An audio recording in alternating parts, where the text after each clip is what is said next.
Hey everyone, what's up? My name is Taylor Romano, but my friends call me T, and welcome to my channel.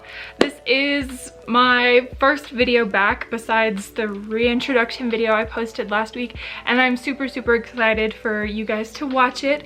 Basically, I take a bunch of either clothes that I've had for a while and I upcycle them and alter them. And then there is one project that I made completely from scratch, and I'm super excited to tell you guys about them and show you them because I think they turned out fantastic.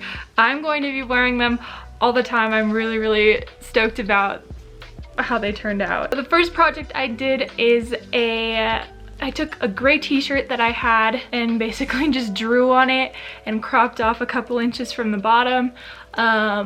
Super easy, took like 10 minutes maybe, but I still really like it, and I mean, it definitely upgraded this basic gray like Gildan t-shirt that I had. I think I thrifted it.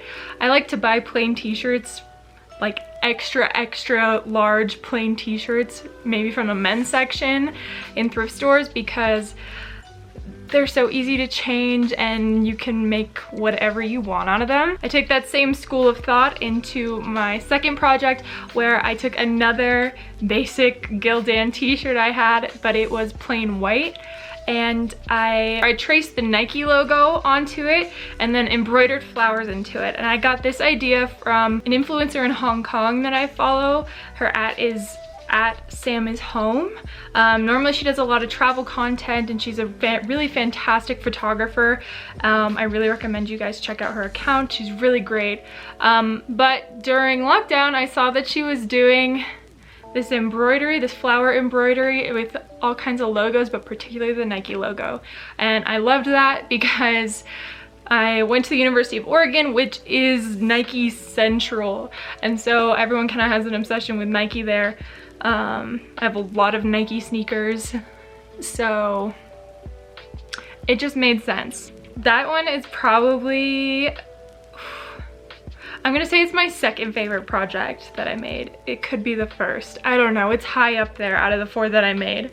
The third project I made, I took a really long denim skirt that I bought like a couple years ago now. I thrifted it for like $5 at this LDS thrift store down in Salt Lake. And I remember when I bought it, I had wanted to leave it long, but I wanted to like fray the bottoms, because when I bought it, fraying the bottom of your jeans and skirts and things like that, anything denim, was really in style. Not so much anymore. You can tell in the clip of what it looked like originally. You can kind of see where I had begun fraying it, and then I gave up. I remember it being really hard to do and really time consuming. So what I did this time around is I chopped off a ton of fabric and brought it up to like mid-thigh, and then I cut out the center panel, seam ripped all the way up to the bottom of the zipper, that front center seam, and then pulled the pieces together and stitched right back up the middle. And it turned out great. I don't have a lot of denim skirts. I have one other denim skirt, and it also has the frayed bottoms, and it's from Forever 21.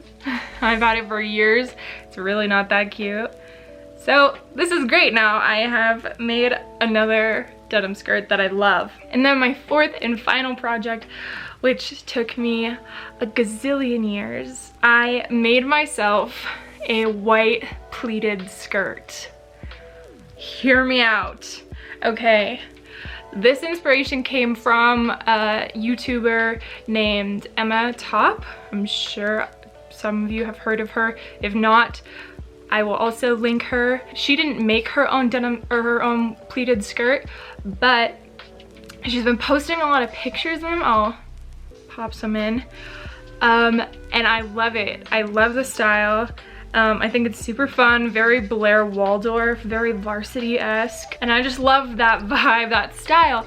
And I went to go buy one, and there's like no no one out there that makes plus size pleated skirts, and if they do, they're all in that plaid pattern, which is fine, but I'm not in love with.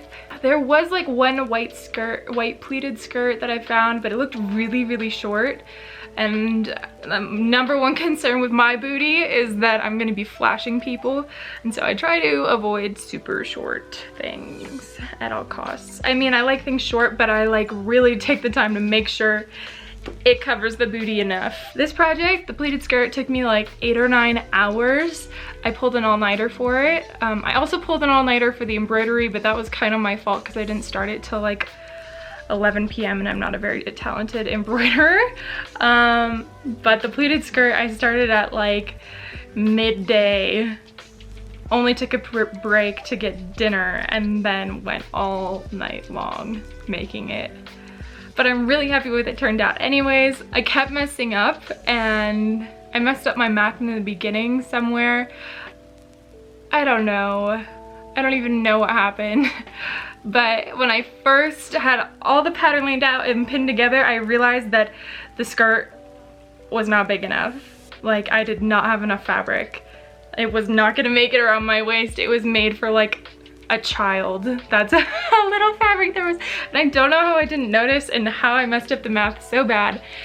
But basically I had to go back in and add more. Luckily the fabric I use was this white fabric that I had for a little while. I think I had originally gotten it to make my own face masks at home, but I got lazy and just bought some, especially because cotton masks aren't really gonna do much to protect other people, so I mainly use N95 or those blue, you know, those blue like doctor ones, or ones that you see at the dentist a lot of times. I mainly use those, or a mask that has a filter insert. Wear your masks, people. But so I had all this fabric, this white fabric, and it worked out because I made a white pleated skirt with it. So yeah. To tell you guys a little bit more about the process of making the pleated skirt, because it's obviously way more complicated to make than any of the other things I made in this video, since I'm making it from scratch, and I also did so without a pattern. The concept in my mind was really simple on how to do it. It just ended up taking a really long time. And so what you have to do is take a measuring tape and measure your waist, see how many inches you got there. My waist is 46 inches comfortably. Like, I didn't want the skirt to be too tight or anything. I just wanted it to just chill out and be comfortable.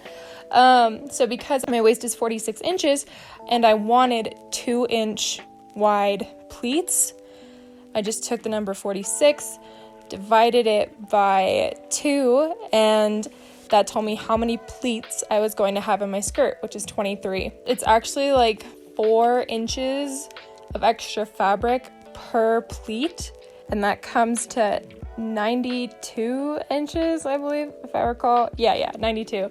And when I take 92 plus the 46 from my waist, I get a total of 138 inches of fabric needed width-wise. And so I knew that I wanted the skirt to be 19 inches long. And in both of those numbers, I added like an extra inch just to account for hems. So I basically used the entirety of my white fabric. And on top of that, the fabric that I had was see-through if I only used one layer, so I actually double layered it. So this skirt was kind of thick, like me. But she's thick like CK. I'm thick with 2 C's. Okay, anyways, back to the skirt. I went back and I started pinning down the pleats. So basically you just measure out the 4 inches and then fold it over, kind of like accordion style, and pin it in place so that when you go to sew, nothing falls apart. And then once I had that done, I sewed along the top of the skirt just in a straight line. Once I had sewed across the top, then I went in and I sewed down the line of each pleat about 2 inches. And then to complete the process, I had a zipper, and this zipper that I had is the only one at the store. It was like 14 inches long, which is a ridiculously long zipper for a skirt. That's basically the entirety of my skirt length. I only needed one that was 7 inches, but I ended up getting one that was 14. All right, guys, that is it for today's video. My camera's about to die, so I gotta make this fast. Thank you so much for watching. If you liked what you saw, make sure you hit that like button so that I know to make more of these types of videos. And if you have any suggestions for things I should make in the future, leave that in the comments below. And if you want to keep seeing the content that I create, make sure you hit that subscribe button and the bell next to it so that you get a notification every time I post a video. I'm so excited to rock these outfits. Like, I am beyond stoked about them and how they turned out. And so I will catch you guys all next week with another video. Thanks, guys. Bye.